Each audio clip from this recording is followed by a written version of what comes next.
یہ تھے قائد ایوان حسان بن ارسلان جو تاریکیوں میں روشنیاں تلاش کر رہے تھے، اور اب قائد حزب اختلاف نبیہہ جمال زیر بحث موضوع نونہالان وطن کا عزم نشے سے پاک پاکستان کی مخالفت میں اپنے دلائل پیش کریں گی۔ ان کا تعلق ہمدرد پبلک اسکول کے مڈل سیکشن سے ہے۔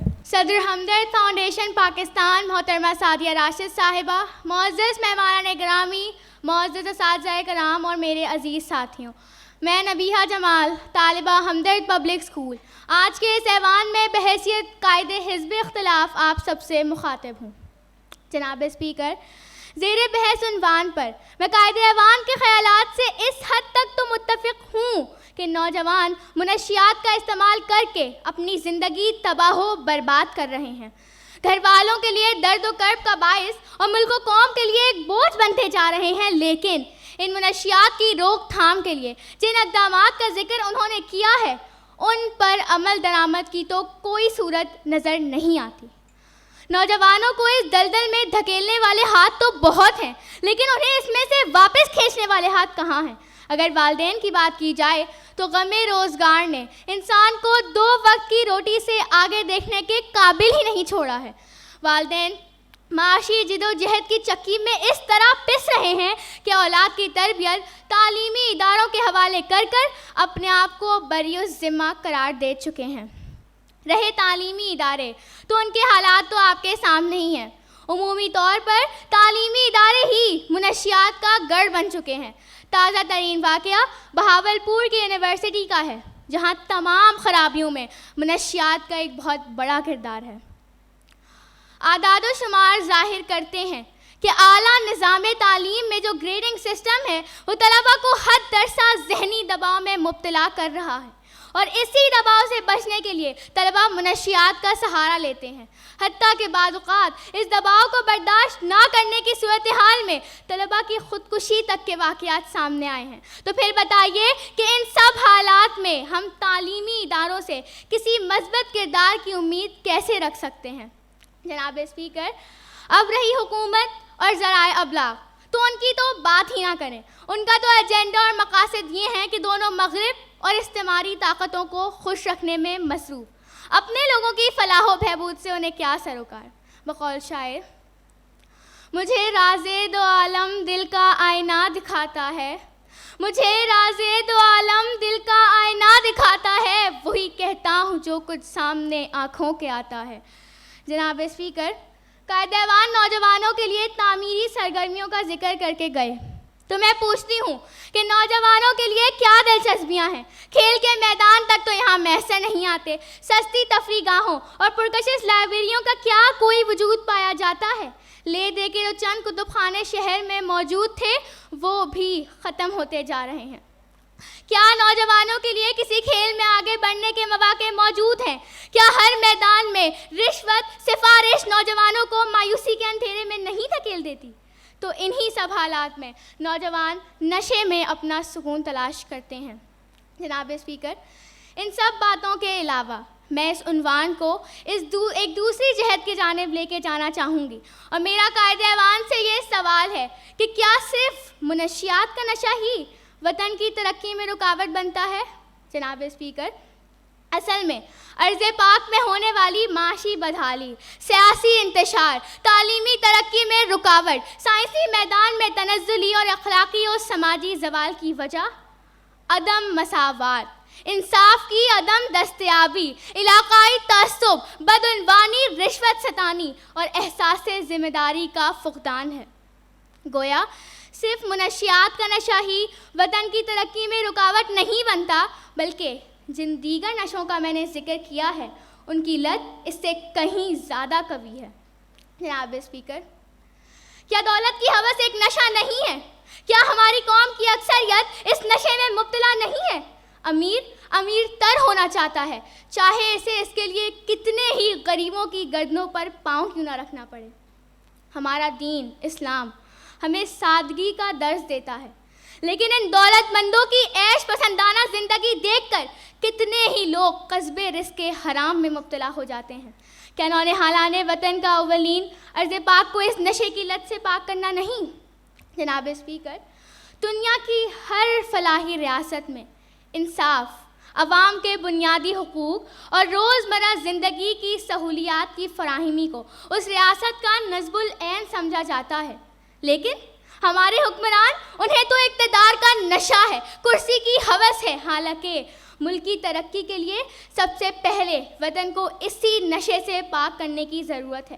اگر ہمارا وطن اس اقتدار کے نشے کی لعنت سے پاک ہو جائے تو سب مسائل حل ہو جائیں گے۔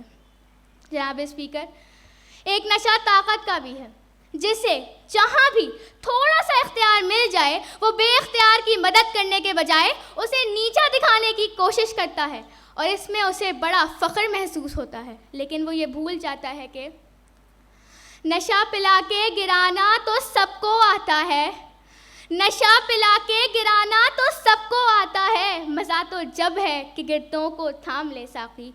جناب اسپیکر، منشیات کی برائی سے کسی کو انکار نہیں ہے، اور جو لوگ اس نشے میں مبتلا ہو جاتے ہیں وہ اس سے باہر آنے کی بہت کوشش بھی کرتے ہیں، لیکن جن دیگر نشوں کا میں نے ذکر کیا ہے اور جو میری دانش میں وطن کی ترقی میں زیادہ بڑی رکاوٹ ہیں، ان میں مبتلا لوگ ان نشوں کے اتنے عادی ہو جاتے ہیں کہ وہ ان سے باہر آنے کی کوئی کوشش نہیں کرتے۔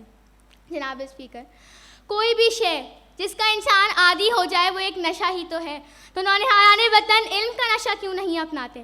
کیونکہ اگر نشہ علم کا ہو تو کبھی حکیم سعید اور کبھی ڈاکٹر عبدالقدیر خان بن جاتے ہیں، اگر نشہ تحقیق و جستجو کا ہو تو سلم الزما صدیقی اور ڈاکٹر عبدالقدیر خان بن جاتے ہیں، اور اگر نشہ وطن سے محبت کا ہو تو نشان حیدر کا حقدار بنا دیتے ہیں۔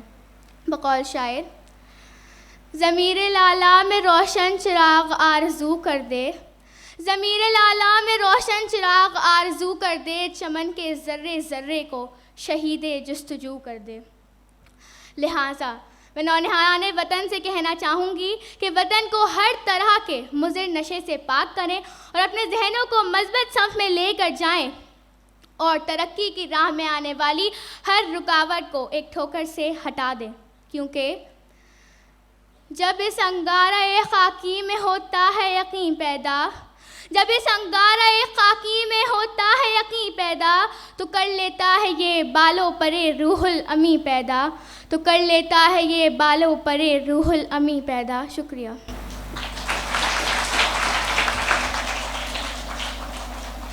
دیکھنا تقریر کی لذت کہ جو اس نے کہا، دیکھنا تقریر کی لذت کہ جو اس نے کہا، میں نے یہ جانا کہ گویا یہ بھی میرے دل میں ہے۔ یہ تھی نبیہ جمال، جو بڑے پرجوش انداز میں اپنے خیالات کا اظہار کر رہی تھی۔ کچھ دیر قبل محترمہ سعدیہ راشد صاحبہ نے ڈاکٹر نزیلہ بانو کے جس آرٹیکل کا ذکر کیا ہے وہ ہمدرد کے فیس بک پیج پر موجود ہے، جہاں سے اس سے استفادہ کیا جا سکتا ہے۔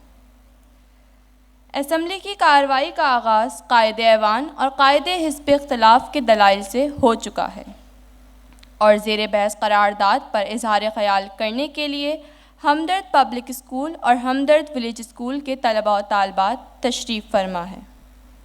اور اب میں سب سے پہلے دعوت دیتی ہوں طالبہ ہمدرد پبلک اسکول سمیہ ریحان کو، جن کا تعلق سینئر سیکشن سے ہے، کہ وہ تشریف لائیں اور زیر بحث موضوع پر اپنے خیالات کا اظہار کریں۔ بسم اللہ الرحمن الرحیم۔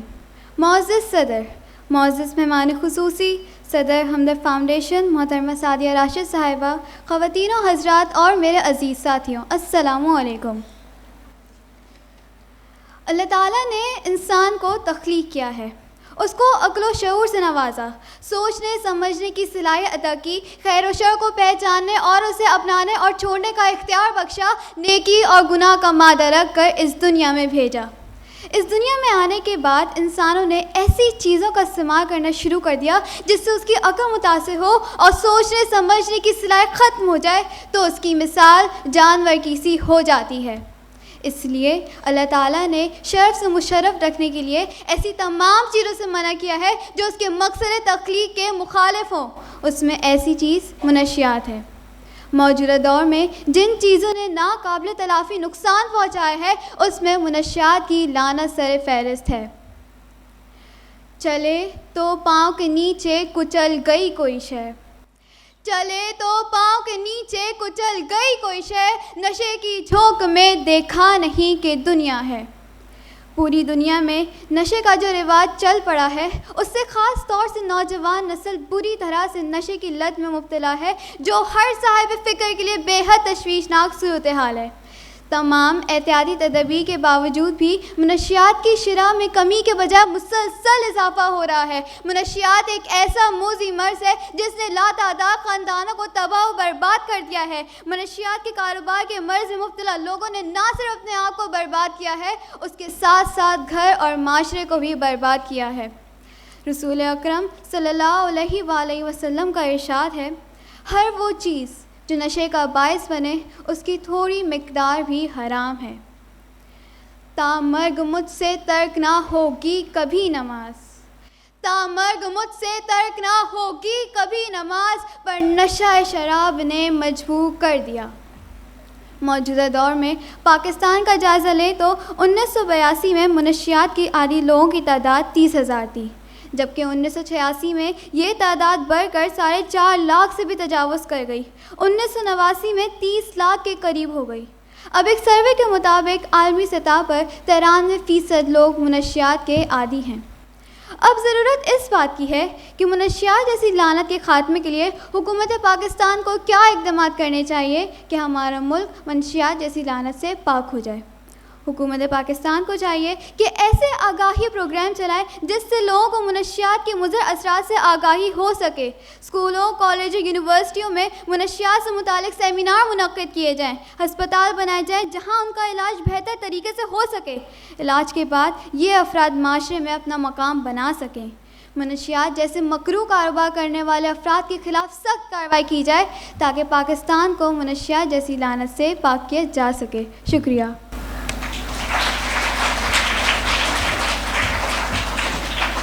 ابھی اپنے دلائل پیش کر رہی تھی طالبہ ہمدرد پبلک اسکول سمیہ ریحان، اور وہ یہ کہہ رہی تھی، چلے تو پاؤں کے نیچے کچل گئی کوئی شے، چلے تو پاؤں کے نیچے کچل گئی کوئی شے، نشے کی جھونک میں دیکھا نہیں کہ دنیا ہے۔ اب اپنے پرجوش دلائل پیش کرنے کے لیے تشریف لا رہے ہیں ہمدرد پبلک اسکول کے مڈل سیکشن سے محمد رضا نعیم۔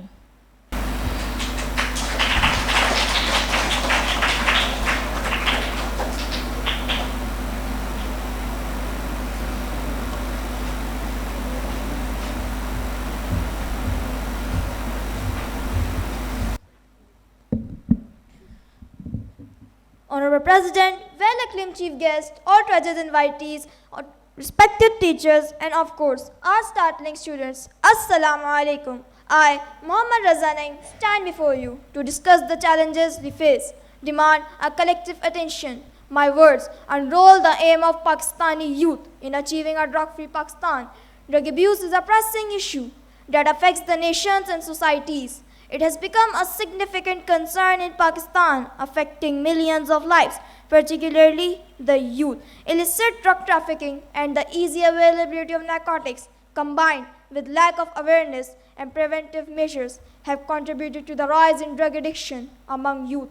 This not only poses a threat to the individual's health, but also jeopardizes the social fabric of the nation. Our youth, who form the foundation of our nation's progress, are falling victim to addiction, endangering their physical and mental health and education. Even their future potential is undermined by the negative consequences of drug addiction. Building a drug-free Pakistan is not just a responsibility, it's an investment in the well-being of our future generations.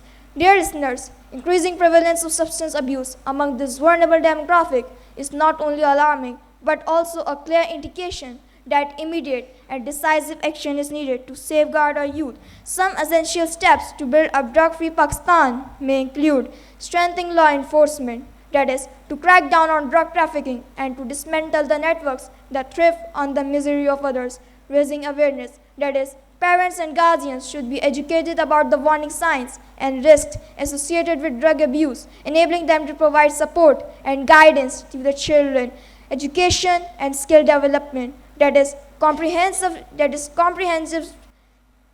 There is comprehensive drug education programs should be integrated into school curricula, equipping students with knowledge and skills necessary to resist peer pressure and make informed decisions. Strengthening the infrastructure for mental health support and counseling, that is, we should establish more rehabilitation centers and support groups, encouraging an environment of empathy and compassion for those who need it most as often. Drug addiction is rooted as unresolved emotional and psychological issue. Each step towards a drug-free Pakistan is a leap towards a stronger, healthier, and happier nation. Dear President, let us not turn a blind eye to this urgent crisis. It's a moral obligation to protect the future of ours, being vigilant and sentinels, reporting any suspicious activities to the authorities, and supporting initiatives, encouraging an environment of empathy and compassion for those who need it most as often. From the valleys to the peak, let our determination echo. Pakistan, united for a drug-free destiny. Thank you.